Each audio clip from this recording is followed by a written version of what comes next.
Hi నమస్తే అండి అందరికీ. నేను మీ సుధాని. వెల్కమ్ బ్యాక్ టు సుధా తెలుగమ్మాయి. ఈ రోజు వీడియోలో ఒక టేస్టీ ఇన్స్టెంట్ బ్రేక్ఫాస్ట్ రెసిపీని చూపించబోతున్నాను. ఇందులో ఉండే స్పెషాలిటీ ఏంటంటే ఇందులోకి కొద్దిగా కూడా ఆయిల్ యూజ్ చేయమండి. ఆయిల్ లేకుండా ఈ దోశలకి ప్రిపేర్ చేస్తున్నాం.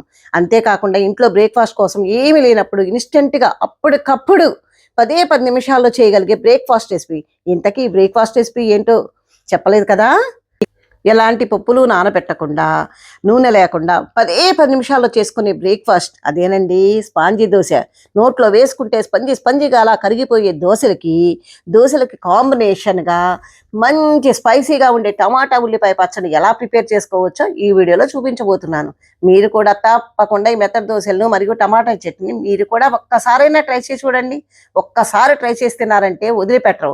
ఇక్కడ చూస్తుంటేనే మీకు తినాలనిపిస్తుంది కదా. మరి కాలేసిన దేనికి ఈ దూది లాంటి మెత్తడి దోశల కాంబినేషన్గా చట్నీని ఎలా ప్రిపేర్ చేసుకోవచ్చో చూపించబోతున్నాను. రండి మరి చూసేయండి. ఫస్ట్ నేను మీకు ముందుగా చట్నీ ఎలా తయారు చేసుకోవాలో చూపిస్తానండి. చట్నీ ప్రిపేర్ చేసుకున్న వెంటనే మనం వేడివేడిగా దోశలు వేసుకొని తినేయచ్చు. స్టవ్ మీద బాండీ పెట్టుకొని బాండీ కొద్దిగా హీట్ అయిన తర్వాత 1 టేబుల్ స్పూన్ వరకు ఆయిల్ వేసుకోవాలండి.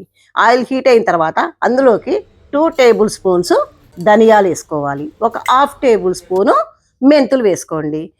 వాటితోనే అలాగే 6 నుండి 8 వరకు ఎండుమిర్చి వేసుకొని లో ఫ్లేమ్లోనే కొంచెం సేపు ఫ్రై చేసుకోవాలండి. నెక్స్ట్ 20 సెకండ్ల వరకు ఎండుమిర్చి కొంచెం కలర్ మారిన తర్వాత అలాగే లో ఫ్లేమ్లోనే ఫ్రై చేసుకుంటూ ఉన్నాం. తర్వాత 2 మీడియం సైజు ఉల్లిపాయలను తీసుకొని ఇలా కొంచెం పెద్ద ముక్కలుగా కట్ చేసుకొని వేసుకోవాలి. ఇలా ఉల్లిపాయలన్నీ కొద్దిగా వేగే వరకు ఫ్రై అయ్యేంత వరకు లో టు మీడియం ఫ్లేమ్లోనే పెట్టి ఫ్రై చేసుకుంటూ ఉండాలి. ఇవి ఎటువంటి పసి మాడకుండా చూసుకోండి. ఇలా కొంచెం ఫ్రై అయిన తర్వాత మనం ముందుగానే కట్ చేసి పెట్టుకొని ఇందులోకి 2 మీడియం సైజు టమాటాలు తీసుకొని ఇలా ముక్కలుగా కట్ చేసుకొని వేసుకోండి. ఈ టమాటా ముక్కలు కూడా మీరు ఉల్లిపాయలు ఏ కప్పుతో అయితే మీరు ఉల్లిపాయలను తీసుకున్నారో అదే కప్పుతో టమాటా ముక్కలను కూడా వేసుకోండి. నేను 2 మీడియం సైజు ఉల్లిపాయలు తీసుకున్నాను. అలాగే 2 మీడియం సైజు టమాటా ముక్కలు తీసుకొని కట్ చేసి వేసుకున్నాను. టమాటాలు కూడా వేసుకొని ఒకసారి కలిపేసుకొని మీరు కొంచెం వేగిన తర్వాత ఇలా మూత పెట్టేసుకోండి. లో టు మీడియం ఫ్లేమ్లోనే ముక్కలు కొంచెం మెత్తబడే వరకు ఉడికించుకోవాలి. సో ఇలా 2-3 నిమిషాల తర్వాత టమాటా ముక్కలు ఇలా చక్కగా సాఫ్ట్గా అవుతాయి. ఇప్పుడు స్టవ్ ఆఫ్ చేసేసుకొని టమాటా ముక్కల్ని చల్లారనివ్వాలి. ఈ టమాటా ముక్కల్లోకి అసలు వాటర్ అనేది పోసుకోవద్దండి. టమాటా ముక్కలు ఉల్లిపాయ ముక్కలు పూర్తిగా చల్లారిన తర్వాత మిక్సీ జార్లోకి వేసుకొని వేసుకున్నాక దీంట్లోకి సరిపడా ఉప్పును కూడా వేసుకొని ఇందులో అసలు వాటర్ అనేది పోయకుండా వీటిని అంతా బాగా స్మూత్గా ఫైన్ పేస్ట్ లాగా గ్రైండ్ చేసుకోవాలి. ఈ టమాటా ముక్కలు మిక్సీ వేసుకున్నాక చూడండి ఎంత బాగుందో. దాంట్లో ఉన్న వాటరే సరిపోతాయండి. ఇంకా ఎక్స్ట్రా వాటర్ ఏమీ వేయనవసరం లేదండి. చట్నీని నేను ఇక్కడ చూపిస్తున్నాను చూడండి. ఇలా మెత్తగా గ్రైండ్ చేసుకోండి. ఇలా మెత్తగా గ్రైండ్ చేసుకొని చట్నీని ఒక బౌల్లోకి వేసేసుకొని ఇప్పుడు ఈ చట్నీ కోసం తాలింపు వేసుకోవాలండి. తాలింపు కోసం మనం స్టవ్ పైన పాన్ పెట్టుకొని అందులోకి 1 టేబుల్ స్పూను ఆయిల్ వేసుకోవాలి. ఆయిల్ వేసుకున్నాక ఈ ఆయిల్ అంతా హీట్ అయిన తర్వాత 1 టేబుల్ స్పూన్ శనగపప్పు, 1 టేబుల్ స్పూన్ మినపప్పు, ఆవాలు 1/2 టేబుల్ స్పూను, జీలకర్ర 1/2 టేబుల్ స్పూను వేసుకోవాలి. ఇప్పుడు ఇవన్నీ వేసుకొని కొంచెం ఫ్రై అయిన తర్వాత ఇప్పుడు ఇందులోకి 5-6 వరకు వెల్లుల్లి రెబ్బల్ని పొట్టు తీసి వేసేసుకోండి. మనం చట్నీ చేసేటప్పుడు గ్రైండ్ చేసేటప్పుడు అందులోకి వెల్లుల్లి వేయలేదు కదా, అందుకని మనం ఇక్కడ తాలింపులు వేసుకున్నామంటే మంచి ఫ్లేవర్తో చాలా టేస్టీగా ఉంటుంది. నెక్స్ట్ ఇందులోనే 2 ఎండుమిర్చి ముక్కలను 2 సగాలు వేసుకోవాలండి. కొంచెం కరివేపాకును కూడా వేసుకోండి. ఈ తాలింపు మొత్తాన్ని లో ఫ్లేమ్లోనే ఫ్రై చేసుకొని అప్పుడు కొంచెం వేగినాక స్టవ్ ఆఫ్ చేసేసుకొని ఈ తాలింపును మనం ముందుగా రెడీ చేసి పెట్టుకున్న టమాటా చట్నీలోకి ట్రాన్స్ఫర్ చేసుకొని తర్వాత ఈ చట్నీ తాలింపుతో చాలా చాలా టేస్టీగా ఈ ఉల్లిపాయ టమాటా చట్నీ రెడీ అయిపోతుందండి. ఈ చట్నీని మీరు ఇప్పుడు మనం తయారు చేసుకుని దోశలకి సర్వ్ చేసుకున్నారంటే దోశల్లోకి చాలా బాగుంటుందండి. మనం రోజు చేసుకునే దోశ, ఇడ్లీ, బోండా, విరుకుడుము, ఊతప్పం ఏ బ్రేక్ఫాస్ట్లోకైనా సరే ఈ చట్నీని మీరు కూడా ట్రై చేసి చూడండి. చాలా సింపుల్గా ఈ చట్నీని తయారు చేసుకోవచ్చు. టేస్ట్ మాత్రం చాలా బాగుంటుందండి. ఇప్పుడు మనం చట్నీని రెడీ చేసుకున్నాం కనుక ఇప్పుడు దోశలు ఎలా చేసుకోవాలో ప్రిపేర్ చేసుకోవాలో చూడండి. మరి ఇప్పుడు మనం ఈ చట్నీని పక్కన పెట్టేద్దాం. ఇప్పుడు మనం వెంటనే దోశల పిండిని రెడీ చేసుకుందాం. మీరు నమ్మరు, ఈ దోశల పిండిని ఖచ్చితంగా 5 నిమిషాల్లో రెడీ చేసుకోవచ్చు. చాలా చాలా ఈజీగా ఈ దోశల పిండిని ప్రిపేర్ చేసుకోవచ్చు. ప్రిపేర్ చేసుకోవడానికి ముందుగా ఒక బౌల్ తీసుకొని దానిలోకి ఒక కప్పు సూజీ రవ్వను తీసుకోండి. దీన్నే ఉప్మా రవ్వ కానీ బొంబాయి రవ్వ అని కానీ అంటారు. నెక్స్ట్ ఇందులోకి మనము రవ్వ తీసుకున్న కప్పుతోనే ఒక కప్పు పెరుగును వేసుకోండి. మనం ఇందులోకి కొంచెం పుల్లగా ఉన్న పెరుగును వేసుకుంటే చాలా బాగుంటుంది, లేదంటే ఫ్రెష్ పెరుగైనా వేసుకోవచ్చు. నెక్స్ట్ పావు కప్పు అటుకులను వేసుకోండి. నెక్స్ట్ ఇందులోకి ఒక టేబుల్ స్పూను షుగర్ వేసుకోండి. దోశ అనేది మంచి రంగు వస్తుంది షుగర్ వేసుకుంటే. అలాగే మీరు ఏ కప్పుతో అయితే రవ్వను తీసుకున్నారో పెరుగును వేసుకున్నామో అదే కప్పుతో 3/4 కప్పు వాటర్ వేసుకోవాలండి. ఇంతకన్నా ఎక్కువగా వాటర్ వేసుకుంటే దోశ పిండి మరీ పలచగా వస్తుంది. ఇప్పుడు రుచికి సరిపడా ఉప్పును కూడా వేసుకోండి. ఒక టేబుల్ స్పూన్ అయితే సరిపోతుందండి. ఇప్పుడు మూత పెట్టేసి ఇవి అన్నీ పక్కన పెట్టేసేయండి. ఇవన్నీ సాఫ్ట్గా మెత్తగా గ్రైండ్ చేసుకోవాలి. ఒక 3 నిమిషాలు మిక్సీ వేసుకున్నారంటే ఫైన్గా ఇలా స్మూత్గా వస్తుంది. చక్కగా గ్రైండ్ అయిపోయింది చూడండి. నేను గ్రైండ్ చేసిన తర్వాత చూపిస్తున్నాను. చూశారుగా మనకి కన్సిస్టెన్సీ అనేది ఇలా ఈ విధంగా రావాలి అన్నమాట.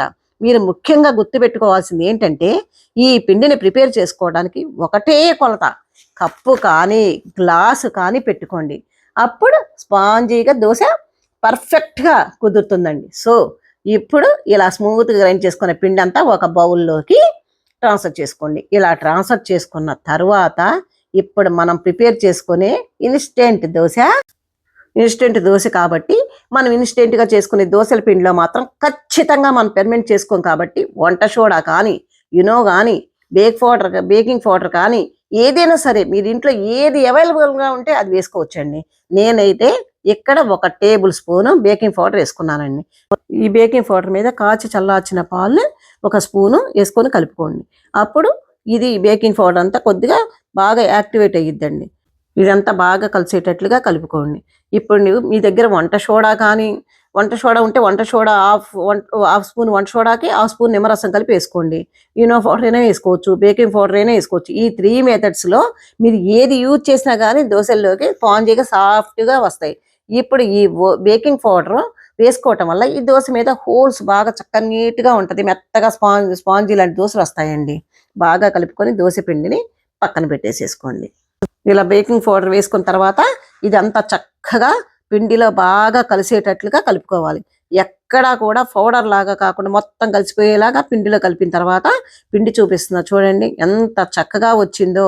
పిండి నైట్ అంతా ఫెర్మెంట్ చేస్తే ఎలా ఉంటుందో అలా ఆ విధంగానే వచ్చింది చూడండి. పిండి కన్సిస్టెన్సీ అనేది కూడా ఇలా ఉండాలన్నమాట. నేను చూపించిన విధంగా మీరు 3/4 కప్పు వాటర్నే పోసుకోవాలి. అప్పుడు పిండి ఇలా కన్సిస్టెన్సీలో వస్తుంది. మనం పిండి జార్లో గ్రైండ్ చేసిన తర్వాత ఎక్స్ట్రా వాటర్ ఏమీ వేయకూడదండి. సో ఇక పిండి రెడీ అయిపోయిందండి.